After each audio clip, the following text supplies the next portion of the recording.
भगवान का कुब्जा और अक्रूर जी के घर जाना। श्री सुखदेव जी कहते हैं, परीक्षित, तदनंतर सबके आत्मा और सबको सब कुछ देने वाले भगवान श्री कृष्ण अपने से मिलन की आकांक्षा रखकर व्याकुल हुई कुब्जा का प्रिय करने, उसे सुख देने की इच्छा से उसके घर गए। कुब्जा का घर बहुमूल्य सामग्रियों से संपन्न था। उसमें श्रृंगार रस का उद्दीपन करने वाली बहुत सी साधन सामग्री भी भरी हुई थी। मोती की झालरें और स्थान स्थान पर झंडियाँ भी लगी हुई थी। चंदोबे तने हुए थे, सेजें बिछाई हुई थी और बैठने के लिए बहुत सुंदर सुंदर आसन लगाए हुए थे। धूप की सुगंध फैल रही थी, दीपक की शिखाएं जगमगा रही थी। स्थान स्थान पर फूलों के हार और चंदन रखे हुए थे। भगवान को अपने घर आते देख कुब्जा तुरंत हड़बड़ा कर अपने आसन से उठ खड़ी हुई और सखियों के साथ आगे बढ़कर उसने विधि पूर्वक भगवान का स्वागत सत्कार किया। फिर श्रेष्ठ आसन आदि देकर विविध उपचारों से उनकी विधिवत पूजा की। कुब्जा ने भगवान के परम भक्त उद्धव जी की भी समुचित रीति से पूजा की, परंतु वे उसके सम्मान के लिए उसका दिया हुआ आसन छूकर धरती पर ही बैठ गए। अपने स्वामी के सामने उन्होंने आसन पर बैठना उचित न समझा। भगवान श्री कृष्ण सच्चिदानंद स्वरूप होने पर भी लोकाचार का अनुकरण करते हुए तुरंत उसकी बहुमूल्य सेज पर जा बैठे। तब कुब्जा स्नान, अंगराज, वस्त्र, आभूषण, हार, गंध इत्र आदि, तांबूल और सुधासव आदि से अपने को खूब सजाकर लीलामयी लजीली मुस्कान तथा हाव भाव के साथ भगवान की ओर देखती हुई उनके पास आई। कुब्जा नवीन मिलन के संकोच से कुछ झिझक रही थी। तब श्याम सुंदर श्री कृष्ण ने उसे अपने पास बुला लिया और उसकी कंकन से सुशोभित कलाई पकड़कर अपने पास बैठा लिया और उसके साथ क्रीड़ा करने लगे। परीक्षित, कुब्जा ने इस जन्म में केवल भगवान को अंगराज अर्पित किया था। उसी से एक शुभ कर्म के फलस्वरूप इसे ऐसा अवसर प्राप्त हुआ था। कुब्जा भगवान श्री कृष्ण के चरणों को अपने काम संतप्त हृदय, वक्षस्थल और नेत्रों पर रखकर उनकी दिव्य सुगंध लेने लगी और इस प्रकार उसने अपने हृदय की सारी आधी व्याधि शांत कर ली। वक्षस्थल से सटे हुए आनंद मूर्ति प्रियतम श्याम सुंदर का अपनी दोनों भुजाओं से गाढ़ आलिंगन करके कुब्जा ने दीर्घ काल से बढ़े हुए विरह ताप को शांत किया। परीक्षित, कुब्जा ने केवल अंगराज समर्पित किया था, उतने से ही उसे उन सर्वशक्तिमान भगवान की प्राप्ति हुई जो कैवल्य मोक्ष के अधीश्वर है और जिनकी प्राप्ति अत्यंत कठिन है। परंतु उस दुर्भागा ने उन्हें प्राप्त करके भी ब्रज गोपियों की भांति सेवा न मांगकर यही मांगा, प्रियतम, आप कुछ दिन यहाँ रहकर मेरे साथ क्रीड़ा कीजिए, क्योंकि हे कमल नयन, मुझसे आपका साथ नहीं छोड़ा जाता। परीक्षित, भगवान श्री कृष्ण सबका मान रखने वाले और सर्वेश्वर हैं। उन्होंने अभीष्ट वर देकर उसकी पूजा स्वीकार की और फिर अपने प्यारे भक्त उद्धव जी के साथ अपने सर्वसम्मानित घर पर लौट आए। परीक्षित, भगवान ब्रह्मा आदि समस्त ईश्वरों के भी ईश्वर हैं। उनको प्रसन्न कर लेना भी जीव के लिए बहुत ही कठिन है।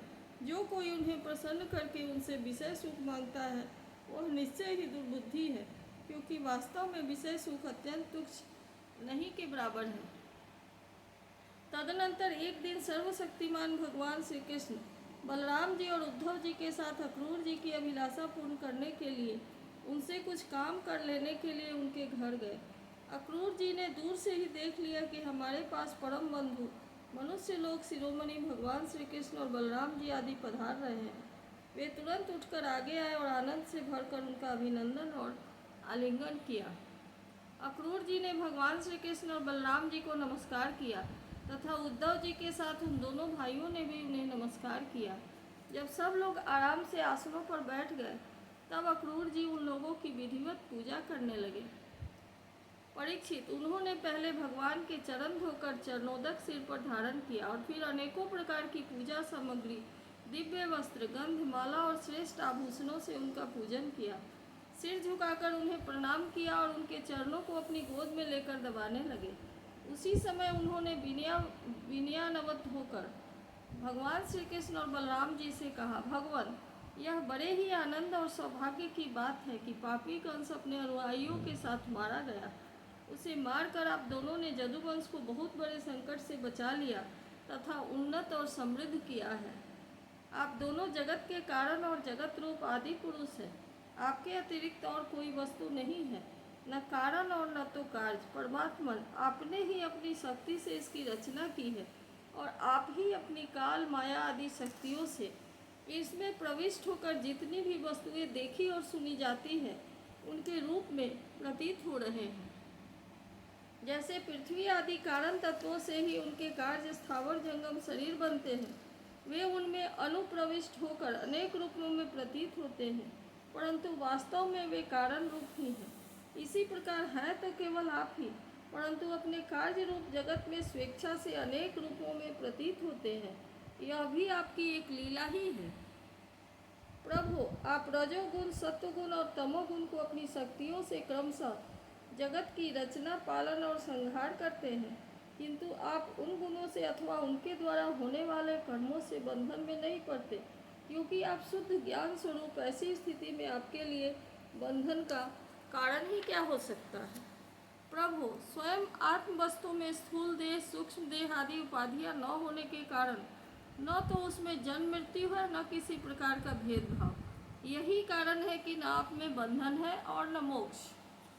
आप में अपने अपने अभिप्राय के अनुसार बंधन या मोक्ष की जो कुछ कल्पना होती है, उसका कारण केवल हमारा अविवेक ही है।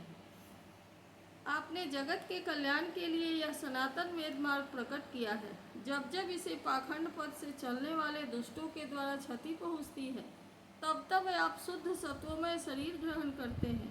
प्रभु, वही आप इस समय अपने अंश श्री बलराम जी के साथ पृथ्वी का भार दूर करने के लिए यहाँ वसुदेव जी के घर अवतीर्ण हुए हैं।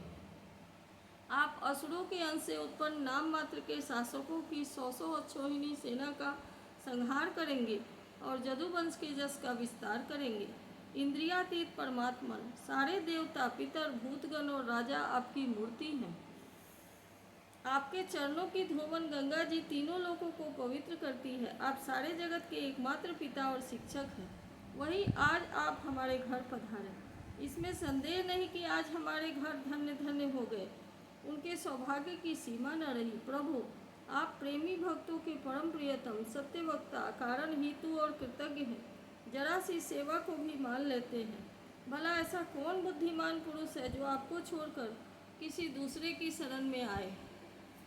आपका अपना भजन करने वाले प्रेमी भक्त की समस्त अभिलाषाएं पूर्ण कर देते हैं, यहाँ तक कि जिसकी कभी क्षति और वृद्धि नहीं होती, जो एक रस है, उसे अपने उस आत्मा का भी आप उसे दान कर देते हैं। भक्तों के कष्ट मिटाने वाले और जन्म मृत्यु के बंधन से छुड़ाने वाले प्रभु, बड़े बड़े जोगी राज और देवराज भी आपके स्वरूप को नहीं जान सकते, परंतु हमें आपका साक्षात दर्शन हो गया। यह कितने सौभाग्य की बात है। प्रभु, हम स्त्री, पुत्र, धन, स्वजन, गेह और देह आदि की मोह की रस्सी में बंधे हुए हैं। अवश्य यह आपकी माया का खेल है। आप कृपा करके इस गाढ़े बंधन को शीघ्र ही काट दीजिए। श्री सुखदेव जी कहते हैं, परीक्षित, इस प्रकार भक्त अक्रूर जी ने भगवान श्री कृष्ण की पूजा और स्तुति की। इसके बाद भगवान श्री कृष्ण ने मुस्कुराकर अपनी मधुर वाणी से उन्हें मानो मोहित करते हुए कहा। भगवान श्री कृष्ण ने कहा, तात, आप हमारे गुरु, हितोपदेशक और चाचा हैं। हमारे वंश में अत्यंत प्रशंसनीय और हमारे सदा के हितैषी हैं। हम तो आपके बालक हैं और सदा ही आपकी रक्षा, पालन और कृपा के पात्र हैं। अपना परम कल्याण चाहने वाले मनुष्यों को आप जैसे परम पूजनीय और महाभाग्यवान संतों की सर्वदा सेवा करनी चाहिए। आप जैसे संत देवताओं से भी बढ़कर हैं, क्योंकि देवताओं में तो स्वार्थ रहता है, परंतु संतों में नहीं। केवल आप तीर्थ, जल के तीर्थ, नदी, सरोवर आदि ही तीर्थ नहीं है। केवल मृत्तिका और शिला आदि की बनी हुई मूर्तियां ही देवता नहीं है। चाचा जी, उनकी तो बहुत दिनों तक श्रद्धा से सेवा की जाए तब वे पवित्र करते हैं, परंतु संत पुरुष तो अपने दर्शन मात्र से ही पवित्र कर देते हैं। चाचा जी, आप हमारे हितैषी सुहृदों में सर्वश्रेष्ठ हैं, इसलिए आप पांडवों का हित करने के लिए तथा उनका कुशल मंगल जानने के लिए हस्तिनापुर जाइए। हमने ऐसा सुना है कि राजा पांडु के मर जाने पर आप अपनी माता कुंती के साथ युधिष्ठिर आदि पांडव बड़े दुख में पड़ गए थे। अब राजा धृतराष्ट्र उन्हें अपनी राजधानी हस्तिनापुर में ले आए हैं और वहीं रहते हैं। आप जानते हैं कि राजा धृतराष्ट्र एक तो अंधे हैं और दूसरे उनमें मनोबल की भी कमी है। उनका पुत्र दुर्योधन बहुत दुष्ट है और उसके अधीन होने के कारण वे पांडवों के साथ अपने पुत्रों जैसा समान व्यवहार नहीं कर पाते। इसलिए आप वहां जाइए और मालूम कीजिए कि उनकी स्थिति अच्छी है या बुरी। आपके द्वारा उनका समाचार जानकर मैं ऐसा उपाय करूंगा जिससे उन सुहृदों को सुख मिले। सर्वशक्तिमान भगवान श्री कृष्ण अक्रूर जी को इस प्रकार से आदेश देकर बलराम जी और उद्धव जी के साथ वहां से अपने घर लौट आए। इति श्रीमद्भागवते महापुराणे पारमहंस्यां संहितायां दशमस्कन्धे पूर्वार्धे अष्टचत्वारिंशोऽध्यायः।